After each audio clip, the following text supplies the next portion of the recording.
ഈ കാളപൂട്ട് മത്സരങ്ങളൊക്കെ കാണുമ്പോൾ നമ്മൾ കാണില്ലേ, ഇന്ന സ്ഥലത്ത് നിന്ന് വരുന്ന ഒരു കാള അല്ലെങ്കിൽ ഇന്ന സ്ഥലത്ത് നിന്ന് വരുന്ന വേറൊരു കാള, ഇവര് തമ്മിലുള്ളൊരു ഇതാണ്. അതാണ് ശരിക്കും കളങ്കാവൽ.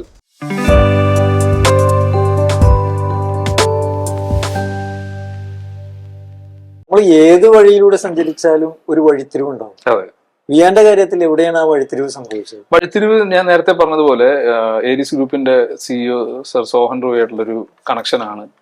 കാരണം ഇദ്ദേഹത്തിന്റെ ഒരു ആർട്ടിക്കിൾ എൻ്റെ നാട്ടിലെ പേപ്പറിൽ ഞാൻ വായിച്ചു. ഇങ്ങനെ ഡാം 999 എന്ന് പറഞ്ഞിട്ടുള്ളൊരു മൂവിയും അതെടുത്തൊരു മലയാളി സംവിധായകൻ.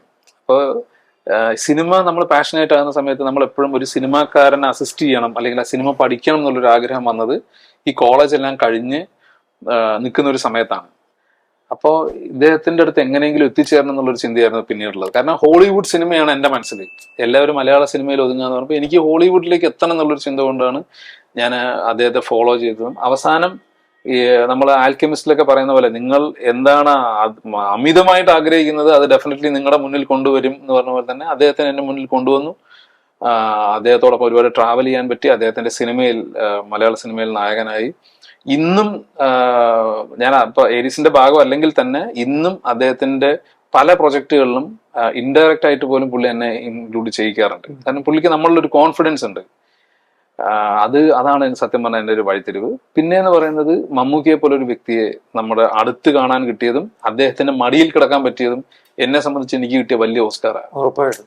കാരണം ഇതുപോലൊരു മനുഷ്യനെ ബാക്കിയുള്ളവരൊന്ന് തൊടാനും ഷെയ്ക്ക് ഹാൻഡ് കൊടുക്കാനും വെയിറ്റ് ചെയ്യുമ്പോൾ ഞാൻ പുള്ളിയുടെ മടിയിൽ ഇങ്ങനെ എനിക്ക് തോന്നുന്നു ദുൽഖറിന്റെ ചേച്ചീനെയൊക്കെ ആയിരിക്കും പുള്ളി മടിയിൽ കിടത്തി ഉണ്ടാവുള്ളൂ. അതിന് ശേഷം എനിക്ക് തോന്നുന്നു കുറെ ആക്ടിങ് ചെയ്തപ്പോ ഉണ്ടാവും. പക്ഷെ കുറെ അത്രയും അടുത്തുള്ള ഒരു ക്യാരക്ടർ ചെയ്യാൻ പറ്റിയത് എന്നെ സംബന്ധിച്ച് ഭയങ്കര ഒരു കാര്യമാണ്. പിന്നെ മമ്മൂക്ക എന്ന് പറഞ്ഞ ഒരു വ്യക്തിയെ അടുത്തറിയാനും അദ്ദേഹത്തിന്റെ ആ ഒരു ഏജിലും അദ്ദേഹത്തിന്റെ ഫിസിക് നിലനിർത്തുന്നത് കാണുമ്പോഴാണ് എനിക്ക് എന്താ പറയാ ഫിറ്റ്നസിന് വേണ്ടിയിട്ടുള്ള ആ ഒരു മോട്ടിവേഷൻ കൂടെ എനിക്ക് തന്നിട്ടുള്ളത് മമ്മൂക്കയാണ്. ഇപ്പൊ ധാരാളം പോലീസ് വേഷങ്ങൾ ചെയ്തല്ലോ. ഇപ്പൊ തമിഴിൽ പോയപ്പോഴും പോലീസ് വേഷത്തെ കുറിച്ചാണ് പറഞ്ഞത്. ഇപ്പൊ പുതിയതായിട്ട് വിളിക്കുന്നതും പോലീസ് വേഷത്തിലേക്കാണ്. അതിലാണ് ഞാൻ ആകെ ഡൗൺ ആയിരിക്കുന്നത്. ഈ പഴയ സണ്ണി ചേട്ടനൊക്കെ ചെയ്തിട്ടുള്ള ക്യാരക്ടർ പോലെയാണ്. ഒരു പോലീസ് ചെയ്താൽ പിന്നെ പോലീസാണ്. അപ്പൊ ഒരു നല്ലൊരു ക്യാരക്ടർ അല്ലെങ്കിൽ അതിൽ ഡിഫറെന്റ് ആയിട്ടുള്ള ഒരു ക്യാരക്ടർ ചെയ്യണം എന്നുള്ളൊരു ഭയങ്കര ആഗ്രഹത്തിൽ ആണ് ഇപ്പോഴും ഞാൻ നിൽക്കുന്നത്. കാരണം ഇപ്പോഴും പലരും വിളിക്കും, അതെ ഒരു സാധനമുണ്ട് പോലീസാണ്. എന്റെ പൊന്നു ചേട്ടാ പോലീസ് ചെയ്ത് ഞാൻ മടുത്തു. ഈ പോലീസ് ലുക്കിൽ എന്നെ കണ്ടു ആൾക്കാർക്ക് മനസ്സിലായിട്ട് ഇതൊക്കെയാണ് അവൻ ചെയ്യാൻ പോകുന്നത്. എനിക്ക് വേറൊരു ക്യാരക്ടർ എന്തെങ്കിലും ഒരു ഞാൻ മേക്ക് ഡൗൺ ചെയ്യാനൊന്നും തയ്യാറാണ്. ഇനിയിപ്പോ ഇതിനു വേണ്ടി എന്ത് ചെയ്യണോ, ഞാൻ മൊട്ടയടിക്കണോ, ഇനിയിപ്പോ മെലിയണോ, തടിക്കണോ, എന്തിനും ഞാൻ തയ്യാറാണ്. പക്ഷെ എനിക്കൊരു നമുക്ക് പെർഫോം ചെയ്യാൻ പറ്റുന്ന ഒരു ക്യാരക്ടർ കിട്ടിയാലല്ലേ. അപ്പൊ അത് ഈ പോലീസ് വേഷങ്ങളാണ് കൂടുതൽ വരുന്നത്. പക്ഷെ തമിഴില് ചെയ്തിട്ടുള്ള ഭയങ്കര ഗംഭീരമായിട്ടുള്ള വേഷമാണ്. അത് ഒരിക്കലും എന്റെ ലൈഫിൽ ഞാൻ ഇതുവരെ ചെയ്യാത്ത ഒരു ക്യാരക്ടറാണ്. ഒരു സൈക്കോ, ഒരു വില്ലൻ ക്യാരക്ടറായിരുന്നു. ഒരു ബിസിനസ്സുകാരനായിട്ടുള്ള ഒരു ക്യാരക്ടറാണ്. എന്നാൽ നമുക്ക് കാണുമ്പോൾ പെട്ടെന്ന് അറിയില്ല ഇയാൾക്കൊരു ഉള്ളിലൊരു സൈക്കോ ആണെന്ന് അറിയില്ല. അത് വിജയ് സേതുപതിയും അതുപോലെ ശെൽവരാഘവനൊക്കെ കണ്ടിട്ട് അപ്രീഷിയേറ്റ് ചെയ്തിട്ടുള്ളൊരു വേഷമായിരുന്നു അത്. മോഹൻലാല് നയിക്കുന്ന ബിഗ് ബോസിലേക്ക് ഒരു ക്ഷണം കിട്ടിയതായിട്ട് കേട്ടിരുന്നു. അതിനകത്ത് പോയില്ലല്ലോ, എന്താ പോയിരുന്നേ? അല്ല, ബിഗ് ബോസിൽ വേറെ വലിയൊരു കഥയുണ്ട്. കാരണം എനിക്ക് ആദ്യത്തെ ബിഗ് ബോസ് ക്ഷണം വരുന്നത് ഞാൻ അഖിൽമാരാരുടെ താത്വിക അവലോകനം എന്ന് പറഞ്ഞ പടം നടക്കുമ്പോഴായിരുന്നു.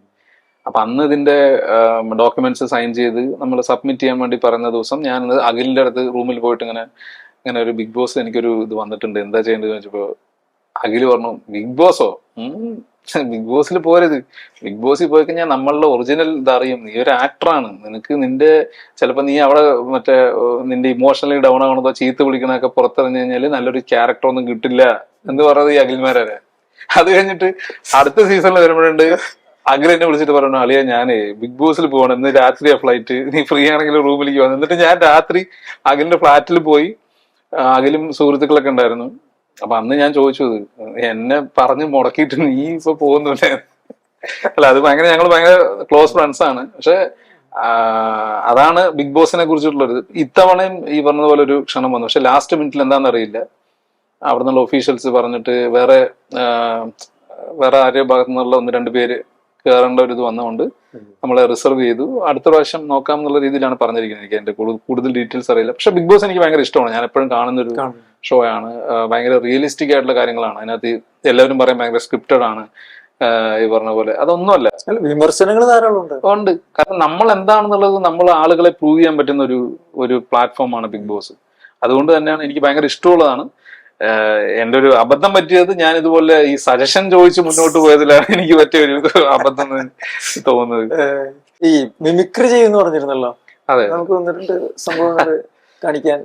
അതെ, ഈ മിമിക്രി കലാരൂപത്തിന് മാത്രമേ ഉള്ളൂ നമ്മൾ ഒരാളെ എക്സാജുറേറ്റ് ചെയ്തിട്ടേ പറയാൻ പറ്റുള്ളൂ. എന്നാലാണ് ഒരു പബ്ലിക്കിന് അത് മനസ്സിലാവുള്ളൂ. എക്സാമ്പിൾ പറഞ്ഞു കഴിഞ്ഞാൽ ഇപ്പൊ ലാലു ചേട്ടൻ പേഴ്സണലായിട്ട് പറയാ എന്നൊന്നും പറയാറില്ല. പുള്ളി വളരെ സട്ടിലായിട്ട് എന്ത് വേണ്ടി സൂസി നീ എന്റെ കണ്ണ് നിറയുന്നേ, ഇത്ര ചെറിയൊരു സാധനമേ പുള്ളി പറയുള്ളൂ. അപ്പൊ അത് എക്സാജുറേറ്റ് ചെയ്തില്ലെങ്കിൽ ആൾക്കാർക്ക് മനസ്സിലാവില്ല. അതാണ് ഇപ്പൊ സുരാജേട്ടനൊക്കെ കാണിക്കുന്നത് കണ്ടില്ല. ശ്വാസകോശം സ്പോഞ്ച് പോലെയാണെന്നുള്ള പുള്ളിയുടെ 2 ടോൺ ഉണ്ട് സിനിമ തുടങ്ങുന്നതിന് മുൻപുള്ള. അപ്പൊ അത് ഒന്ന് നോക്കാം. ശ്വാസകോശം സ്പോഞ്ച് പോലെയാണ് വായു വലിച്ചെടുക്കാനായി രൂപപ്പെടുത്തിയത്. ചിലർ സിഗരറ്റിന്റെ പുക വലിച്ചു വലിച്ച് വലിയ രോഗിയായി മാറും. വലിയ രോഗി. ആദ്യത്തെ. ഇനി ഇദ്ദേഹത്തിന് എന്റെ രണ്ടാമത്തെ ഒരു വോയിസ് ചേഞ്ചിൽ പുള്ളി എടുത്തിട്ടുള്ള ഒരു സാധനമുണ്ട്. അത് ആരാണ് സന്തോഷം ആഗ്രഹിക്കാത്തത്?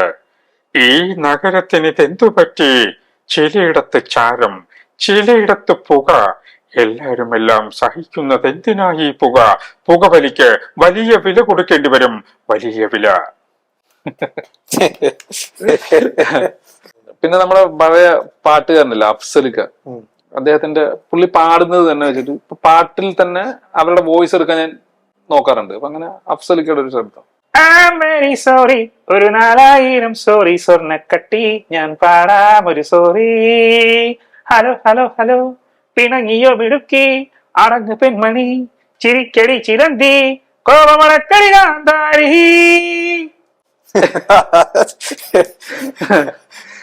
പിന്നെ നമ്മുടെ ജാസി ചേട്ടന്റെ ശബ്ദം കൊടുക്കുമായിരുന്നു. All I'm gonna do this chumma chumma rock this time to this way check it chumma chumma temma കാറ്റ് ചുമ്മാ കാറ്റ്. അപ്പൊ ഇതൊക്കെ സിംഗേഴ്സിന്റെയും ആക്ടേഴ്സിന്റെയും ഒക്കെ ആയിട്ട് ഇങ്ങനെ ക്ലബ് ചെയ്തിട്ട് അപ്പൊ സ്റ്റേജ് കിട്ടിക്കഴിഞ്ഞാൽ ഞാൻ അത്യാവശ്യം നമുക്ക് നന്നായിട്ട് പെർഫോം ചെയ്യാൻ ഉള്ള ഒരു കോൺഫിഡൻസ് ഉള്ള ഒരാളാണ്. ഇതുവരെയും ഒരുപാട് സ്കൂളുകളിലും കോളേജുകളിലും അല്ലെങ്കിൽ മറ്റ് ഇതൊക്കെ പോകുന്ന സമയത്ത് അവരിതുപോലെ ആരെങ്കിലും ഒക്കെ കണക്റ്റഡ് ആയിട്ട് വരികയാണെങ്കിൽ ഡെഫിനറ്റ്ലി എന്നെ കൊണ്ട് ഇതെല്ലാം ചെയ്യിപ്പിക്കും. അതായത് നമ്മളങ്ങ് പിഴിഞ്ഞിട്ടേ വിടാറുള്ളൂ. പക്ഷെ ഈ സിനിമയിൽ വന്നതിന് ശേഷം ഇത്തരം വേദികളൊന്നും പ്രോഗ്രാം ചെയ്തിട്ടില്ലല്ലോ. അല്ല, സിനിമയിൽ വന്നതിന് ശേഷം സത്യം പറഞ്ഞാൽ നല്ല വേദികൾ കിട്ടിയിട്ടില്ല. അതാണ് സത്യം. കാരണം ഞാൻ ഈ പറഞ്ഞതുപോലെ പല ഏഷ്യാനെറ്റിന്റെ ആണെങ്കിൽ ഫ്ലവേഴ്സ് പല ചാനലുകളിലെ കോമഡി പ്രോഗ്രാംസും അല്ലെങ്കിൽ അവർ അവാർഡ് ഷോസ് ഒക്കെ വരുന്ന സമയത്ത് ഞാൻ പലപ്പോഴും ചിന്തിച്ചിട്ട് നമ്മളെ പോലെ ഒരാൾക്ക് ഒരു സ്റ്റേജ് കിട്ടിയിരുന്നെങ്കിൽ അവിടെ നമുക്ക് നന്നായിട്ട് പെർഫോം ചെയ്യാൻ പറ്റും. അപ്പൊ ആ ഒരു പ്ലാറ്റ്ഫോമിന് വേണ്ടിയിട്ടാണ് ഞാൻ ഇപ്പോഴും കാത്തിരിക്കുന്നത്. ഇന്നത്തെ തലമുറ സിനിമയെ സമീപിക്കുന്നത് എന്ത് തോന്നുന്നു അവരുടെ ആ ഒരു ആറ്റിറ്റ്യൂഡിന്? ഇന്നത്തെ തലമുറ എന്ന് പറയുന്നതിൽ എനിക്ക് തോന്നിയിട്ടുള്ള കാര്യം, അതിനകത്ത് ഈ സ്നേഹവും കരുതലും അല്ലെങ്കിൽ സഹവർത്തിത്വം ഉള്ളവർ വളരെ കുറവാണ് ഇൻഡസ്ട്രിയിൽ. അത് ഞാൻ മനസ്സിലാക്കിയിട്ടുള്ളൊരു വലിയൊരു സത്യമാണ്. കാരണം ഒന്നുമല്ലെങ്കിൽ സൗഹൃദത്തിലുപരി പണം കടം കൊടുക്കുന്ന ഒരാൾ. ഇപ്പൊ എക്സാമ്പിൾ ആണെങ്കിൽ ഒരു റൈറ്റർ, ആ റൈറ്ററെ ഇപ്പൊ ഞാനൊരു ആർട്ടിസ്റ്റ് ആവാനായിട്ട് അല്ലെങ്കിൽ ഒരു ആക്ടർ ആവാൻ കാത്തിരിക്കുന്ന ഒരാൾ എന്ന് പറയുന്നത് അവരുടെ മുന്നിൽ നമ്മൾ അവരുടെ സിനിമയിലേക്കുള്ള ആ ഒരു ജേണിയില് ഒരു സഹചാരി അല്ലെങ്കിൽ ഒരു അവിടെ എത്തിക്കാൻ വരെ നമ്മുടെ ആവശ്യമുള്ളൂ. അത് കഴിഞ്ഞ് ആ സിനിമ ഓണായി എന്ന് വെച്ച് കഴിഞ്ഞാൽ അവർ പറയും, അളിയ ഈ ക്യാരക്ടർ പ്രൊഡ്യൂസർ പറഞ്ഞിട്ടുള്ളത് മറ്റാളെ കൊണ്ട് ചെയ്യിക്കാനാണ്. അപ്പൊ ഞാൻ ചോദിക്കും, നിനക്ക് അതിനകത്ത് ഒരു വാക്ക് പറഞ്ഞുകൂടെ? കാരണം ആ ക്യാരക്ടർ ഒന്നും അല്ലെങ്കിൽ നമുക്ക് അത്രയും ആപ്റ്റ് ആയതുകൊണ്ട് നമ്മുടെ മനസ്സിലും ആ ക്യാരക്ടർ നമ്മൾ ഉറപ്പിച്ചിട്ടുണ്ടാവും. അങ്ങനെ എൻ്റെ ലൈഫിൽ എനിക്ക് ഒരുപാട് സംഭവിച്ചിട്ടുണ്ട്. പിന്നെ ഒരു പ്രശസ്തനായിട്ടുള്ള ഒരു റൈറ്റർ എൻ്റെ ഫാമിലിയിൽ എൻ്റെ വീട്ടിൽ വന്ന് എൻ്റെ അച്ഛനോടും എൻ്റെ സിസ്റ്റർ എല്ലാ ഫാമിലിയുടെ അടുത്തൊക്കെ പറഞ്ഞു, ഇവനെ ഞാൻ അടുത്ത മൂവിയിൽ ഒരു കിടിലൻ ഒരു ക്യാരക്ടർ കൊടുക്കുന്നൊക്കെ പറഞ്ഞ് ഞങ്ങൾ ഒരുമിച്ച് ഭക്ഷണമൊക്കെ കഴിച്ച് അവരും ഫാമിലി ആയിട്ട് തന്നെ വന്നത്. പക്ഷെ അതിനുശേഷം അദ്ദേഹം ചെയ്ത സിനിമകളിൽ ഓരോ സിനിമ വരുമ്പോഴും ഞാൻ പുള്ളിയുടെ അടുത്ത് ചോദിക്കും. കാരണം നമ്മുടെ ഒരു ഫ്രണ്ട്ലി ആയതുകൊണ്ടാണ്. പുള്ളി പറയുന്നില്ല, ഇതിനകത്ത് നിനക്ക് ചെയ്യാൻ പറ്റുന്ന സാധനങ്ങളില്ല. അപ്പൊ ഞാൻ ചിന്തിക്കും, എന്റെ കഴിവില്ലായ്മ കൊണ്ടാണെന്ന് ഞാൻ ചിന്തിച്ചിരുന്നു. കാരണം നമ്മളൊരു ആർട്ടിസ്റ്റ് ആയിട്ട് എനിക്ക് പെർഫോം ചെയ്യാൻ പറ്റാത്തത് കൊണ്ടാണോ ഇനി അതിനകത്ത് ചാൻസ് കിട്ടാത്തെന്നുള്ളത്. പക്ഷെ ഈ രക്തരക്ഷസ് പോലെ ഇത്രയും വലിയൊരു സ്റ്റേജിൽ ഒരു 1 hour ഇത്രയും കാണാതെ പഠിച്ച് ഒരു ആ ഡയലോഗ്സ് ഇത്രയും കാണാതെ പഠിച്ച് ആ തട്ടിൽ പെർഫോം ചെയ്തിട്ടുള്ള ഒരു ആക്ടറായ എന്നെ ഇനി ഇതിൽ കൂടുതൽ ഞാൻ എങ്ങനെയാണ് എന്റെ കഴിവ് കാണിക്കേണ്ടത്? ഇതിലും കൂടുതൽ ഇനി പരിചയപ്പെടുത്താൻ പറ്റില്ല. ഇനി ഇതിൽ കൂടുതൽ എനിക്ക് അറിയില്ല എങ്ങനെയാണ് ഞാനൊരു ഇതിൽ കൂടുതൽ എന്താണ് ചെയ്യേണ്ടതെന്നുള്ളത് എനിക്ക് അറിയില്ല. കാരണം ഇന്ന് എനിക്ക് തോന്നുന്നില്ല സിനിമയിൽ ഇപ്പൊ ഉള്ളതിൽ എത്ര പേരുണ്ട് ഒരു തിയേറ്ററും കൂടെ അല്ലെങ്കിൽ ഒരു നാടകവും കൂടെ പാരലലി ചെയ്ത് സിനിമയിൽ എത്തിയിട്ടുള്ളവർ എത്ര പേരുണ്ടെന്ന് എനിക്കറിയില്ല. പക്ഷെ എന്നെ സംബന്ധിച്ച് ഞാൻ ഇപ്പോഴും കോൺഫിഡന്റ് ആണ്.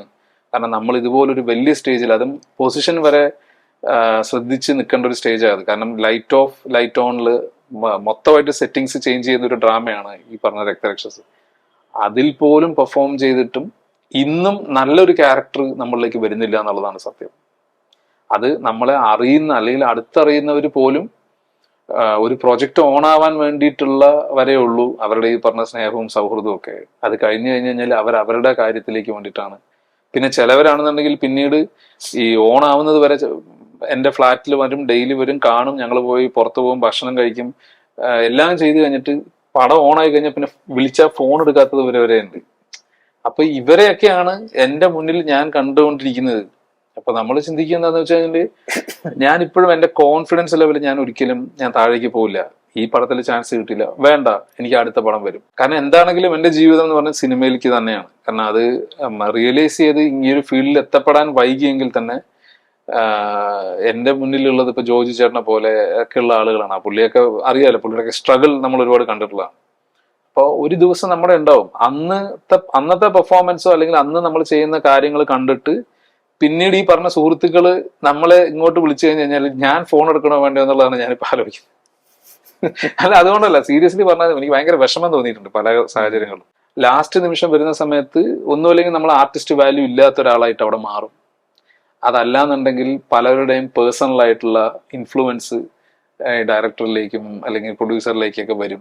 അപ്പൊ അങ്ങനത്തെ കുറെ ഇൻസിഡൻസ് സംഭവിക്കാറുണ്ട്. പക്ഷെ എന്നെ സംബന്ധിച്ചിട്ട് എനിക്ക് 100% ഉറപ്പാണ്, ഞാൻ പണ്ടത്തെ ലെവലിലുള്ള ഒരു ആക്ടർ അല്ല. ആദ്യം തുടങ്ങിയ സമയത്ത് ഒരു ആക്ടർ അല്ല, ഞാൻ ഡെവലപ്പ് ചെയ്തുകൊണ്ടിരിക്കുന്നുണ്ട്, ഞാൻ ഇമ്പ്രൂവ് ചെയ്തുകൊണ്ടിരിക്കുന്നുണ്ട് എന്നുള്ളത് എനിക്കിപ്പോ ഡെഫിനറ്റ്ലി എനിക്ക് പറയാൻ പറ്റും. കാരണം ഈ ഒരു തിയേറ്റർ എക്സ്പീരിയൻസ് എന്നെ സംബന്ധിച്ച് അത് എനിക്ക് ഒരുപാട് ഗുണം ചെയ്തിട്ടുണ്ട്. കാരണം ഉറക്കെ സംസാരിക്കണം, മോഡുലേഷൻ, വോയിസ് മോഡുലേഷനിലൊക്കെ ഉള്ള ചേഞ്ച് എന്നൊക്കെ പറഞ്ഞാൽ നമ്മൾ അവിടെ നിന്നാണ് പഠിക്കുന്നത്. ഒരു ഇന്റർനാഷണൽ യൂണിവേഴ്സിറ്റിയിൽ പോയി ആക്ടിങ് പഠിക്കുന്നതിന്റെ അതേ എഫക്ട് തന്നെയായിരുന്നു ഈ പറഞ്ഞ പോലെ ഒരു നാടകം ചെയ്യുന്ന സമയത്ത്. കലാനിലയം എന്ന് പറഞ്ഞു കഴിഞ്ഞാൽ അതെ, ഭയങ്കര സംഭവം. അല്ല, എല്ലാവരും ഒരു ഡ്രീം സ്റ്റേജ് ആണത്. ഇപ്പൊ ഫാസിലൊക്കെ വന്നിട്ട് നസ്രി എല്ലാവരും കൂടെ ഉണ്ടായിരുന്നു. ഇവരെയൊക്കെ ഒന്ന് അടുത്ത് കാണാൻ ഞാൻ ആഗ്രഹിച്ചിട്ടുണ്ട് പണ്ടൊക്കെ. അവരാണ് വന്നിട്ട് നമ്മളെ കയ്യിൽ പിടിച്ചിട്ട്, അതുപോലെ ജയേട്ടൻ, ജയസൂര്യ, അയ്യോ, അദ്ദേഹമൊക്കെ നമ്മളടുത്ത് ഇങ്ങനെ ചേർത്ത് നിർത്തിയിട്ടാണ് അവര് പറയുന്നത്, ഇങ്ങനെ ഈ 1 മണിക്കൂർ ഇങ്ങനെ നിങ്ങളെയൊക്കെ സമ്മതിക്കണം കേട്ടോ. കാരണം അവർക്ക് ഈ നാടകം ചെയ്തിട്ടുള്ള എക്സ്പീരിയൻസുകൾ അവർ അധികം ആർക്കും ഇല്ല. അപ്പോ പറയും ഇത് ഭയങ്കര ഹാറ്റ്സ് ഓഫ് എന്നൊക്കെ പറഞ്ഞിട്ട് പോയിട്ടും ഈ പറഞ്ഞ പോലെ നമ്മുടെ സുഹൃത്ത് വലയത്തിലുള്ളവര് പടം ചെയ്യുന്ന സമയത്ത് അപ്പോഴും നമ്മള് ബെഞ്ചിലിരിക്കുകയാണ്, റിസർവിലാണ്. ഇതാണ് എന്റെ ലൈഫിൽ നടന്നിട്ടുള്ള കാര്യമാണ് ഞാൻ പറയാം. മമ്മൂക്കയുടെ കൂടെ മാമാങ്കത്തിൽ അഭിനയിച്ചു, 1-ൽ അഭിനയിച്ചു, വിനായകന്റെ കൂടെ ഒരുത്തിയിൽ അഭിനയിച്ചു. ഇവര് രണ്ടുപേരും, ഈ പറഞ്ഞ രണ്ടുപേരും ഒരുമിച്ച് അഭിനയിക്കുന്ന പുതിയ സിനിമയാണ് കളങ്കാവ്. ആ സിനിമ കണ്ടു എന്ന് വിചാരിക്കുന്നു. എന്തു തോന്നുന്നു ആ സിനിമ കണ്ടപ്പോ ഇവരെ രണ്ടുപേരെ കുറിച്ചും എന്താണ് തോന്നുന്നത്?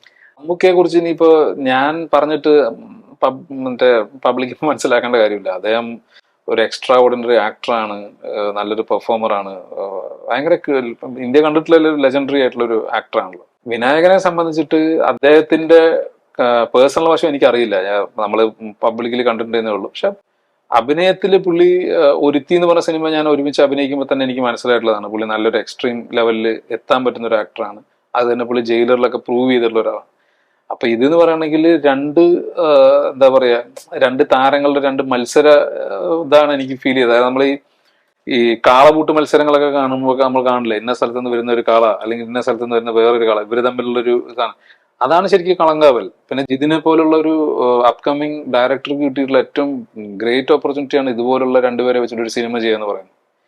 മമ്മൂക്ക അതിൽ പ്രൂവ് ചെയ്തിട്ടുള്ളത്, നമ്മളെല്ലാവരും കണ്ടിട്ടുള്ള നായകനായി റൊമാൻസും കാര്യങ്ങളും മാത്രമല്ല, മമ്മൂക്ക് ഇങ്ങനൊരു മുഖവും കൂടെ ഉണ്ട് എന്നുള്ളത്. ശരിക്കും വില്ലന്റെ ഒരു എക്സ്ട്രീമിറ്റിയാണ് മമ്മൂക്ക അവിടെ കൊടുത്തത്. പക്ഷെ സാധാരണ വില്ലന്മാരെ ഭയങ്കര ബഹളോ ഒച്ചയോ അങ്ങനൊന്നുമില്ല. ഭയങ്കര സെർട്ടഡ് ആയിട്ടുള്ള ഒരു എന്താ പറയാ, നമ്മൾ കണ്ട് പഠിക്കേണ്ട ഒരു ലെസൺ ആണ് ശരിക്കും പറയുന്നത് മമ്മൂക്ക കളങ്കാവല് തന്നിട്ടുള്ളത്.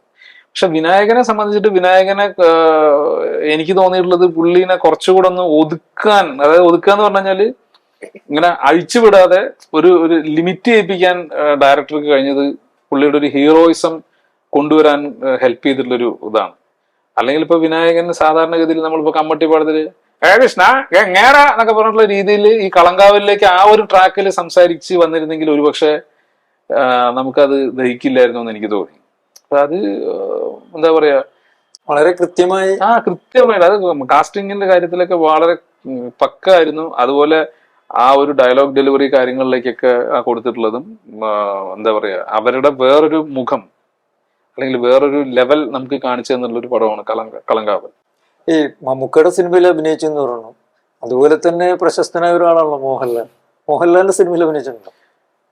ലാലേട്ടന്റെ സിനിമയിൽ ഒടിയനിൽ ഒരു ചെറിയൊരു ക്യാരക്ടർ ചെയ്തിട്ടുണ്ട്. കാരണം അത് ഞാൻ ലൊക്കേഷനിൽ ഈ ഷൂട്ട് കാണാൻ വേണ്ടി പോയതാണ്. അന്ന് പത്മകുമാർ സാറും പിന്നെ അവരുടെ അസിസ്റ്റൻസും അതുപോലെ ശ്രീകുമാർ മേനോൻ പാലക്കാട്ടുകാരൻ തന്നെയാണല്ലോ എൻ്റെ ഡയറക്ടർ. അപ്പൊ അങ്ങനെ പോയിട്ട് അന്ന് ഈ ഡയറക്ടറായിട്ടുള്ള ഒരു പരിചയം കൊണ്ട് അന്നത്തെ ഒരു സീനിൽ, അതായത് ലാലേട്ടനുമായിട്ടുള്ള ഒരു ചെറിയൊരു കോമ്പിനേഷൻ സീനായിരുന്നു. അതിലൊരു ചെറിയൊരു ക്യാരക്ടർ ചെയ്തിട്ടുണ്ട്. ക്യാരക്ടർ അല്ല, അത് ഒരു ആ നാട്ടിലെ ഒരു ഇതെന്നുള്ളത്. അത് പക്ഷെ എന്നെ സംബന്ധിച്ച് വലിയൊരു കാര്യമാണ്.